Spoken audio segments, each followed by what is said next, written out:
Welcome, everyone. Today we are not talking about motivation. We are not talking about loud confidence. We are not talking about showing off. Today we are talking about something deeper. We are talking about learning like a spy. A spy does not grow loudly. A spy does not reveal everything. A spy does not react emotionally. A spy observes. A spy analyzes. A spy adapts. A spy improves in silence. And if you apply this mindset to your life, you will operate at a completely different level. Most people move through life carelessly. They speak too soon. They reveal too much. They react too fast. They learn too slowly. But a strategic mind moves differently. A strategic mind studies people, studies patterns, studies weaknesses, studies opportunities before others even realize what is happening. If you want real power, not fake power, you must learn to think quietly, observe deeply, and move intelligently. And as you watch this video, you are not only learning strategy, you are also improving your English by listening to clear and powerful ideas. If you want to grow your mind and your English together, make sure you subscribe and stay with my channel. Chapter 1. Observe before you speak. This is where real intelligence begins. Most people think confidence means speaking first. It does not. Confidence is knowing when to stay silent. When you enter a room, what do most people do? They talk. They try to impress.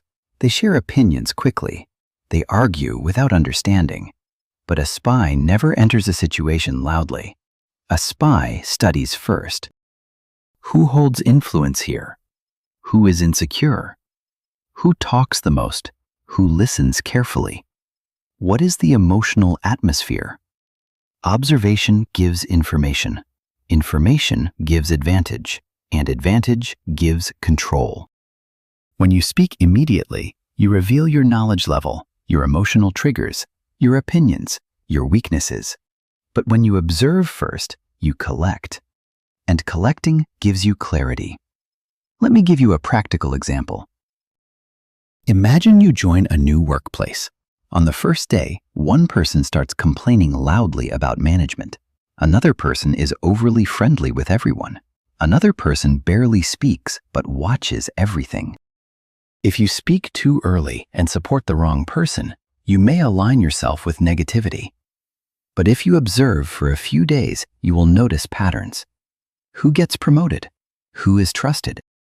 Who influences decisions? Now you move intelligently. That is learning like a spy. Observation is not just about seeing.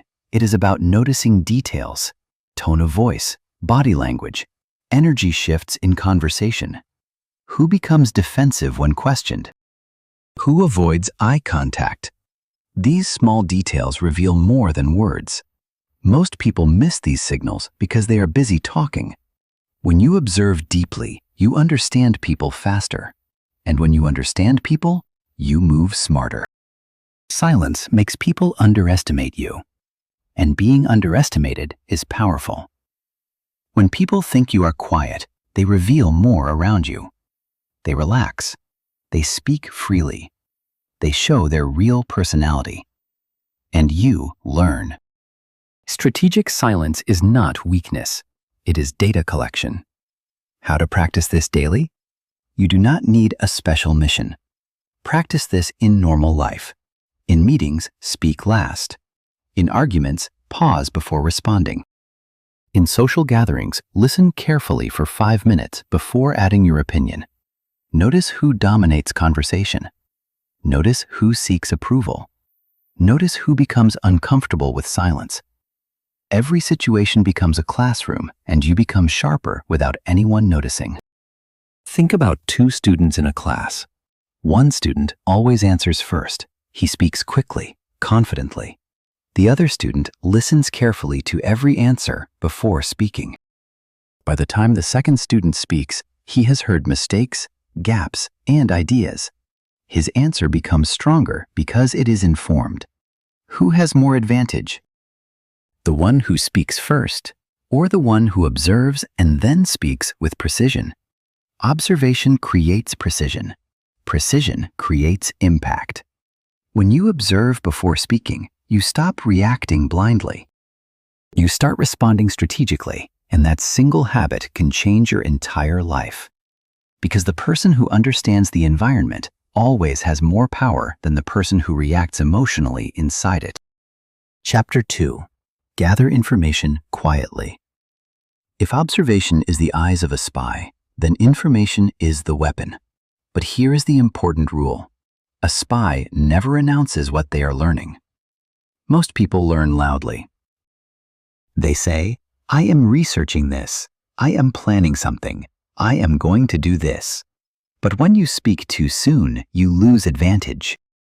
Because once others know your plan, they can interfere, compete, criticize, discourage, or copy. A spy gathers information silently. They collect facts. They study patterns. They connect dots. And no one even realizes they are preparing. When you gather information quietly, you avoid unnecessary opinions. You avoid negative energy.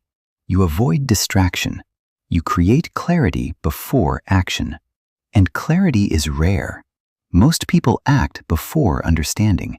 That is why they fail repeatedly. But when you understand deeply before moving, your decisions become precise. Information is not just facts. It is understanding people's motivations, understanding systems, understanding rules, understanding weaknesses, understanding timing. For example, before starting a business, most people jump in because they feel excited.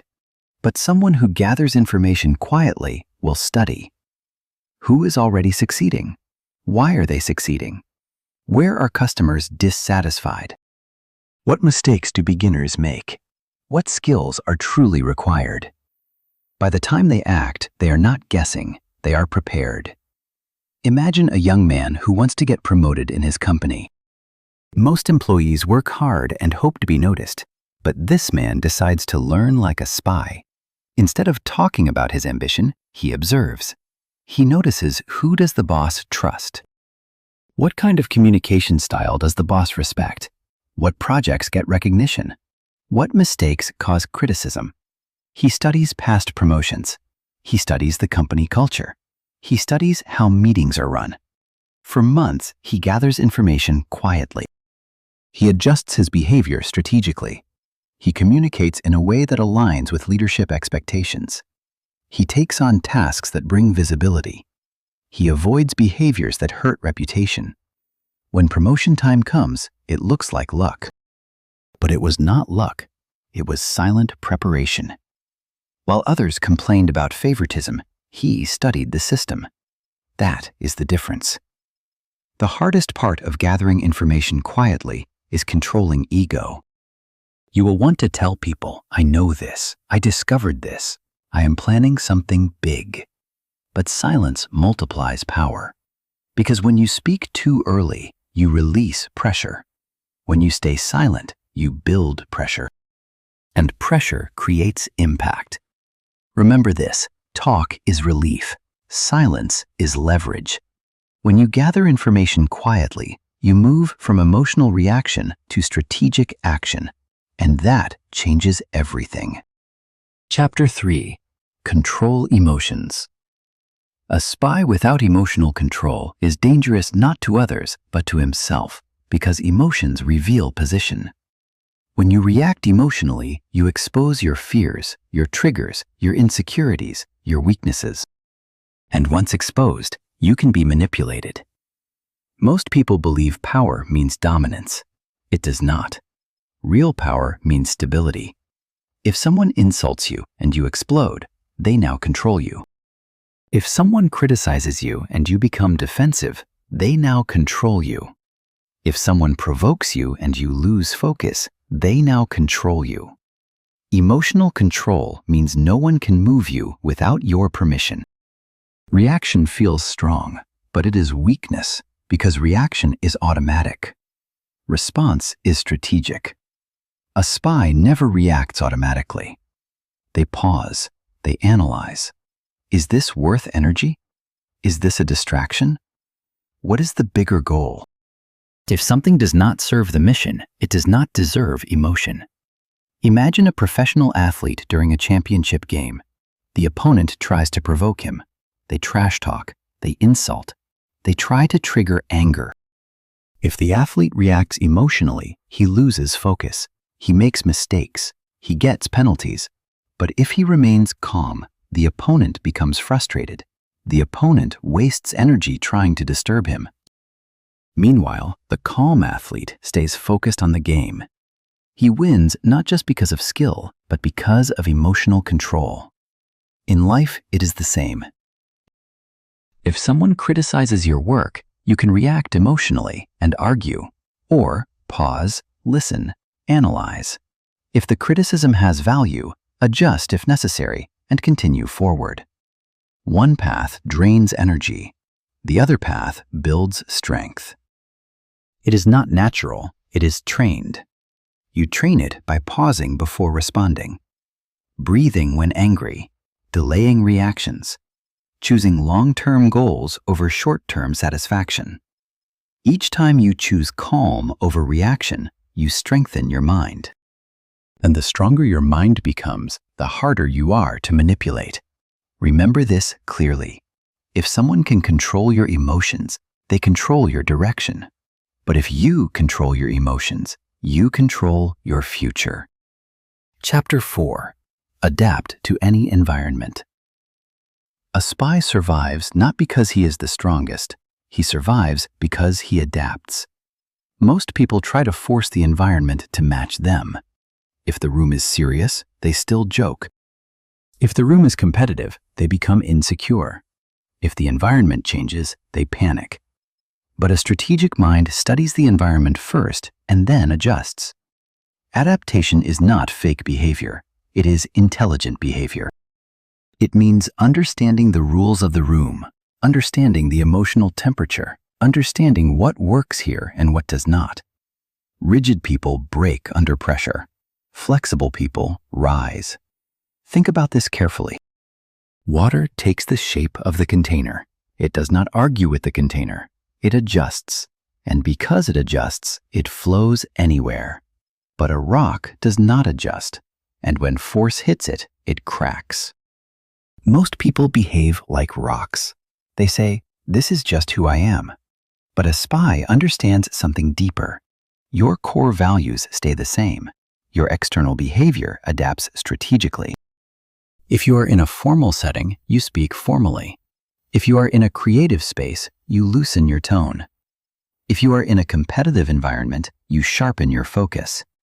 This is not weakness. This is mastery. To adapt well, you must notice how people communicate, what behavior is rewarded, what behavior is rejected, how authority functions, how decisions are made. Without observation, adaptation becomes guessing. With observation, adaptation becomes precision. That is why Chapter 1 and Chapter 4 connect. You observe first, then you adapt. Imagine a young professional who moves from a small company to a large corporate organization. In his old job, everything was informal. He could joke with managers. He could speak casually in meetings. In the new company, the culture is different. Meetings are structured. Communication is precise. Hierarchy matters. If he behaves the same way as before, he will appear immature. But instead of resisting the environment, he studies it. He notices how senior leaders speak. He observes how emails are written. He watches how meetings are conducted. Within weeks, he adjusts his tone. He becomes more structured. He speaks less but more clearly. He prepares before meetings. Now he fits the environment. He did not change who he is, he changed how he operates. That is adaptation, and adaptation protects growth. Some people fear adapting because they think it means losing identity. It does not. You can keep your values while adjusting your strategy. A spy does not forget who he is. He simply understands where he is. And the person who understands context always moves smarter than the person who ignores it. Adaptability is survival. Adaptability is intelligence. Adaptability is long-term power. Chapter 5. Train daily in silence. Most people love visible effort. They announce their goals, they post their plans, they talk about their ambitions. But a spy trains in silence. No applause, no validation, no attention. Because real skill does not need noise. When you train loudly, you seek external approval. When you train silently, you build internal discipline. And internal discipline is stronger. Silence removes distraction. When no one is watching, your excuses disappear. When no one is praising, your ego stays small. When no one expects, you can focus purely on improvement. There is something else powerful about silent growth. It creates surprise. If everyone knows you are preparing, they are ready. But if you grow quietly, your results speak suddenly. And sudden growth shocks people. More importantly, silent training builds resilience. Because when nobody claps, you must clap for yourself. That builds mental strength. What does silent training look like? It means practicing skills without announcing them, improving weaknesses privately, studying when others are relaxing, working when others are complaining. It means choosing progress over attention. Most people chase recognition. Few chase mastery. Spies chase mastery. Imagine a student preparing for a competitive exam. Most students constantly talk about how hard they are studying. They discuss strategies. They complain about difficulty. They compare progress. But one student does something different. He does not talk about preparation. He studies consistently. He reviews mistakes daily. He strengthens weak subjects privately. He practices under timed conditions. When results are announced, people are surprised. How did he do so well? But there was no miracle. There was silent training. While others were performing preparation publicly, he was building capability privately. That is the difference. Training in silence teaches you to rely on yourself, to focus without validation, to tolerate loneliness, to stay disciplined without praise. That is rare strength. Most people need constant feedback, but a spy is comfortable alone. Because alone is where refinement happens. Remember this clearly. Noise creates attention. Silence creates power. The world sees results. The world rarely sees preparation. But preparation is everything. 6. The cover identity. A cover identity does not mean lying. It does not mean being fake. It means understanding that not everyone deserves full access to you. A spy never reveals full capability, not because he is weak, but because exposure reduces advantage.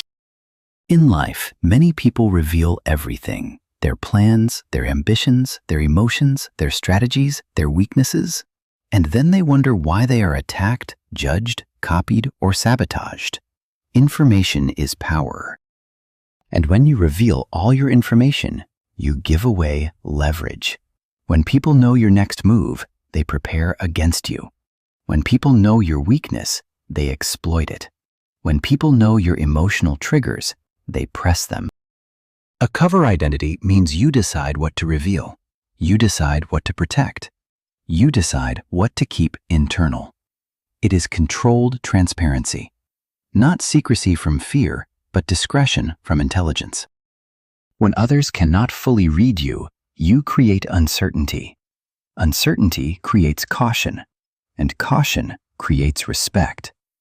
People behave differently around someone they cannot easily predict. That unpredictability, when calm and controlled, creates quiet authority. But if you constantly overshare, you become easy to understand, easy to label, easy to manipulate.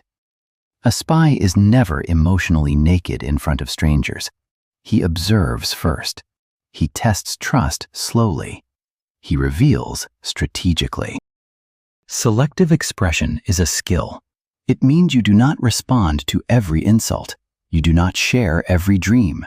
You do not explain every decision. You do not defend every criticism. Sometimes silence protects more than explanation. Sometimes neutrality protects more than reaction. The world does not need constant access to your internal world. That is private territory. Imagine a young entrepreneur starting a new venture. He has an innovative idea. Excited, he shares the full concept with many acquaintances. Some respond negatively, some laugh. One copies the idea and launches faster. Now he feels betrayed. But imagine a different approach. Instead of announcing the full vision, he shares small, neutral pieces. He builds quietly. He protects core strategy. He tests with limited, trusted people. When he finally launches, it is complete. It is protected. It is refined. No one could interfere because no one had full access. That is cover identity in action, not deception, protection. This chapter is not about isolation. It is about controlled access. Trust slowly. Reveal gradually. Protect strategically. You do not owe the world your full blueprint. Strength is not an exposure. Strength is in controlled visibility. Chapter 7. Debriefing, the art of self-analysis. After every mission, a spy debriefs. He does not celebrate blindly. He does not blame emotionally. He analyzes what worked, what failed, what was predictable, what was unexpected, what can improve.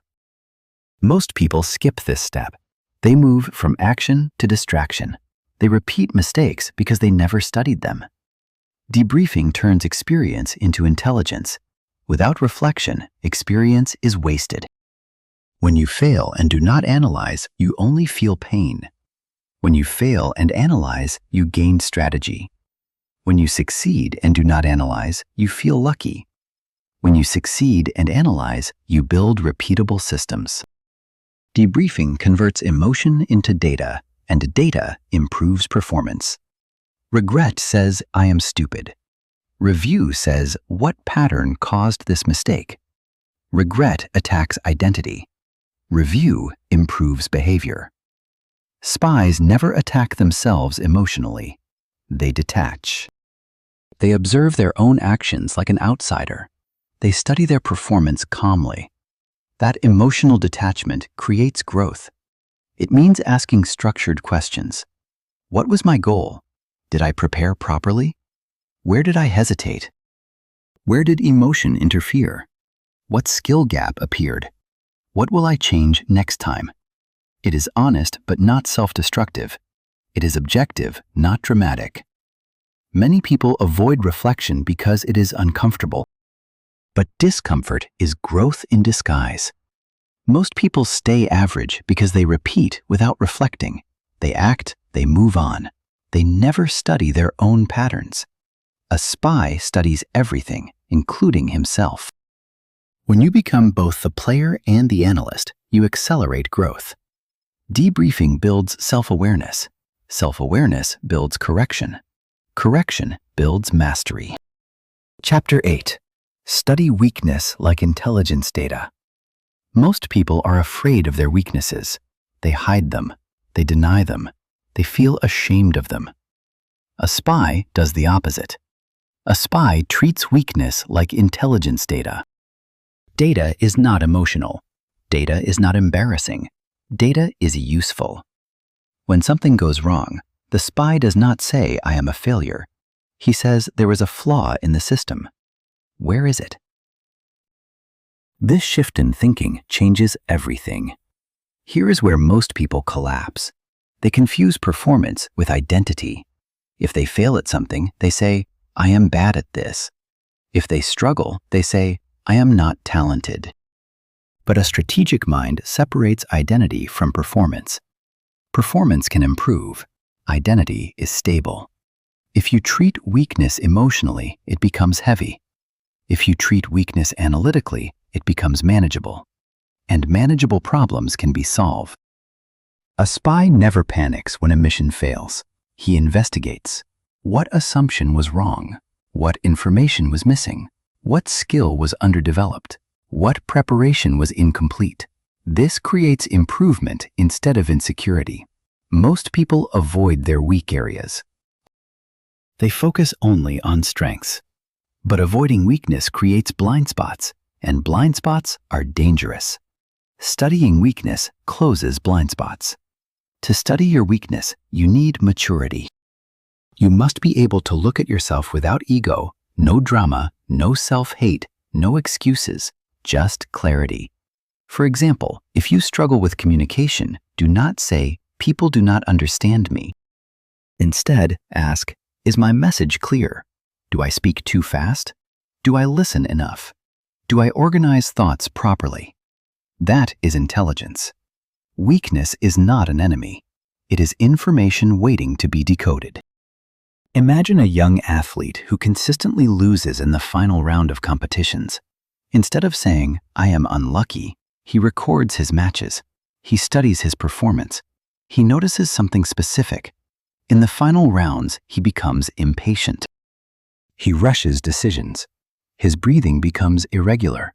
His movements become less controlled. Now he has data.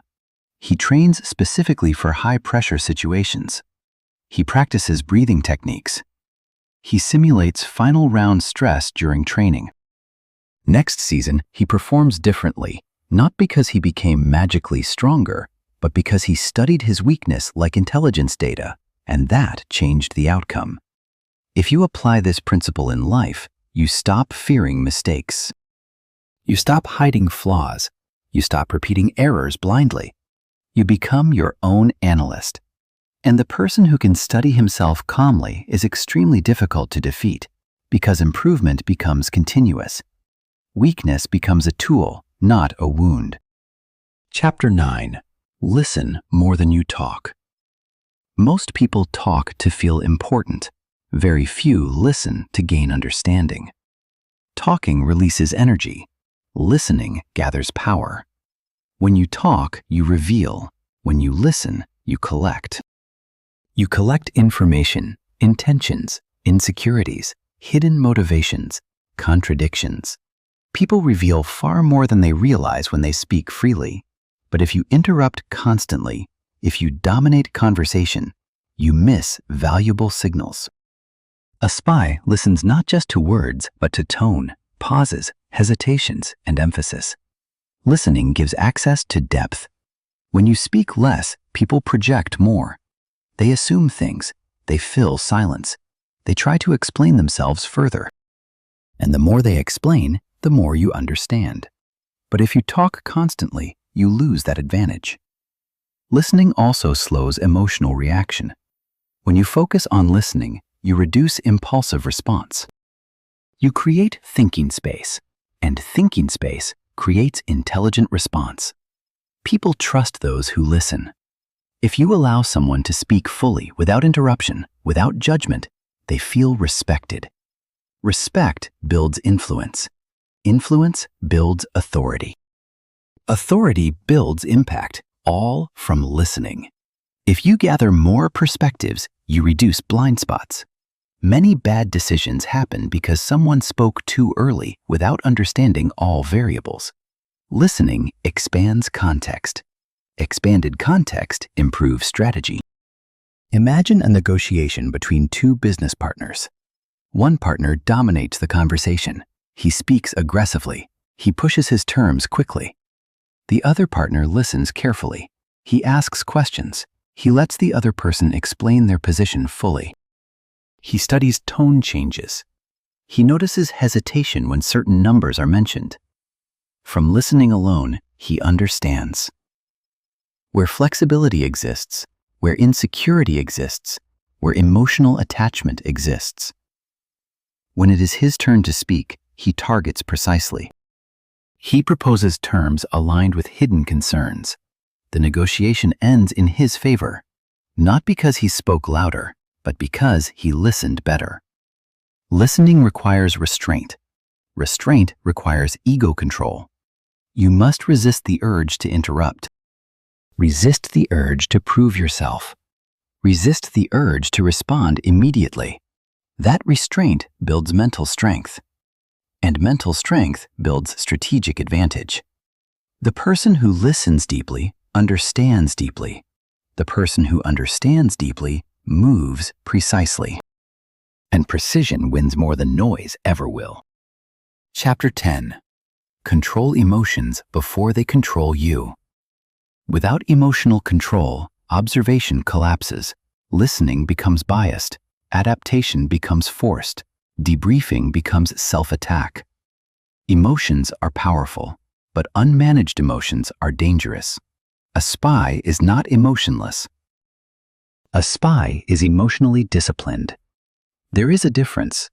Many people misunderstand this. They think controlling emotions means hiding feelings.